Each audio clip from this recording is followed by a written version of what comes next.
Welcome back to Early Morning Chats. I am your host, Lauren Earley, ASID Director of Advocacy, and I am absolutely stoked to be joined by a longtime advocate and dear friend, Chelsey Beardsley. Chelsey is recently NCIDQ certified. She's a previous national award winner, and she is now serving as the chair-elect of the National Advocacy Committee. Welcome, Chelsey. Hi, I'm so excited to be here, and it's an honor to be chatting with you today, and thanks for asking me. Yeah, thanks for coming on. I'm glad that you're, my guest to kick off what I know will be a great year in 2026. We're just delighted to have you on and hear some of your insights on things. Chelsey here was a non-traditional student to the interior design profession. So Chelsey, tell us a little bit about what that pathway looked like for you and what it means to you. Despite the fact of knowing that I wanted to be an interior designer from the age of 17, I faced some just financial difficulties getting that education. And I'm from Alaska originally, and there's no CETA accredited programs there in the state. Yeah. And so I faced this challenge of finding a school that was accredited and wasn't overly expensive. I actually, in Alaska during a recession, I was kind of challenged by some mentors and friends of mine to put myself out there and try to get even like a desk job at an architecture A&E firm. Right. And foot in the door. Yeah, exactly, which felt absolutely intimidating during a recession and impossible. Sure. My resume ended up on the desk because of a friend of a friend of a friend of somebody's weddings, blah, blah, blah. Like, ended up on Dana Nunn's desk in Alaska. And there you go.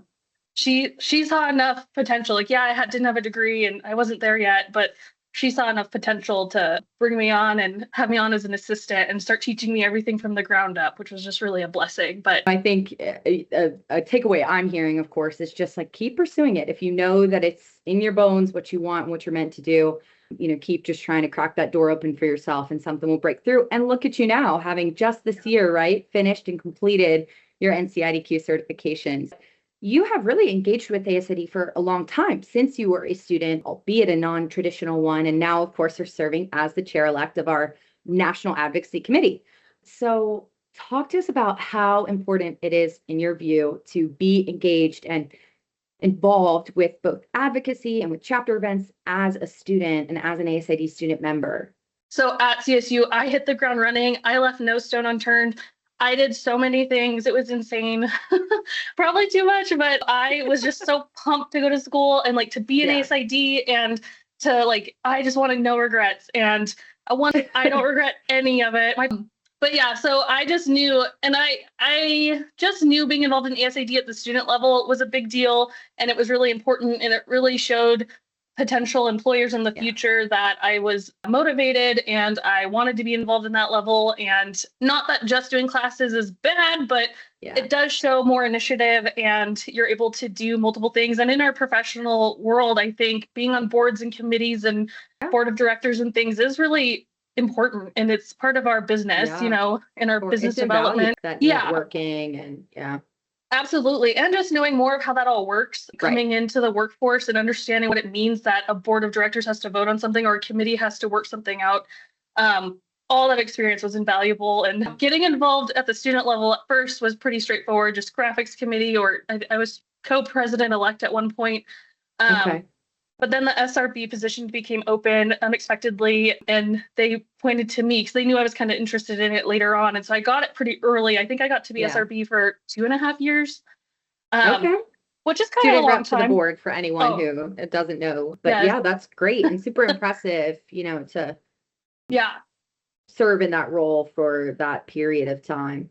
For sure. And the Colorado professional chapter here was great and really integrated me. And I was in lots of really big board meetings. And again, that just built the experience and the camaraderie. And some of the people I was still on that first board with now are just dear friends of mine. And it wasn't long after that we went to Washington, D.C. and there was supposed to be a Hill Day for the Scale. It was called Scale back then. The old student conference. Yes. And Lauren's predecessor, Brian Sukop, realized I was the only person that had signed up for it. During COVID. It was a weird year. And so he kind of stopped me and we got to have like a lunch together, which also was like Brian Sukop had lunch with me, like, a little student. And he was like, I'd love to get you interested or involved in some national committees. Back then it was called A by D, Advocacy by Design. And once I got signed up for one, they came running to Yeah. sign up a student on a bunch of different committees, which is awesome. And so I would just say all of that felt very intimidating, like sitting there with Brian. I remember just being like, I don't know what any of this means. And Yeah. I don't know what it's going to look like. And I don't know if I'm going to do a good job, but I just remember even now in hindsight, I still felt like every time I had no idea what I was doing, but everyone on the A/D committee, every single meeting was so accommodating and kind. And you're gonna learn. You got mentorship, and now, in some ways you're returning. I know that you're already kind of thinking about all those that helped you up the ladder, and how you're gonna return those favors in the profession, because that's everything I'm hearing that you're talking about is just that mentorship piece, that networking piece. Is you get on this path and this trajectory that's only headed up.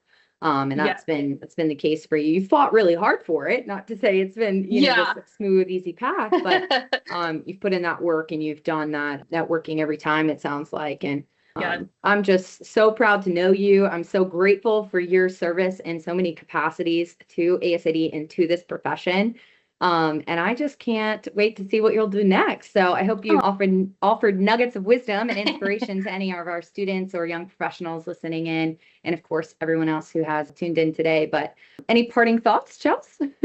Just if you're a nervous student, and like, it doesn't have to be advocacy, if you're into sustainability, if you're into codes and regulations, like whatever it might be, ask a professional in your area how you can get involved. Not one person I've ever talked to has turned me down, or they've always wanted to get me connected. They've always wanted me to excel. So just ask and be willing to engage. And it can be scary, but we want you here. So do it.